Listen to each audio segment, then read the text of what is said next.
Welcome to Navitus. This video is called Your First Session. In the next few minutes, I'll show you exactly how to use Navitus correctly. No theory, just the process. Navitus is a focused intention system.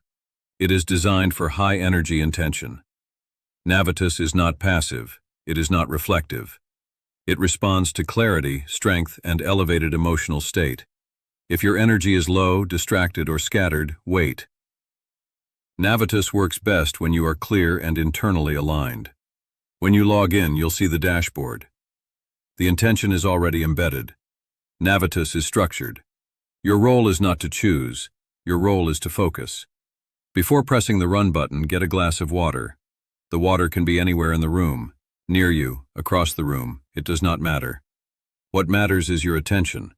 Where you place your intention is set. That is the mechanism. Now put your attention on the water. Be deliberate, be steady, then run program. The software does the rest. When the session begins, do not force thought.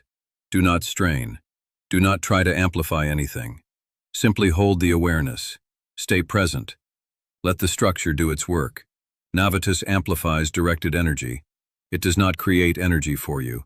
You bring the energy. Navitus organizes it. That is your first Navitus session. Simple, clear, repeatable. Use it when your intention is strong. Stay consistent. Observe what shifts. Thank you for being here. Thank you for your focus. Welcome to Navitus. This is where directed energy becomes structured intention.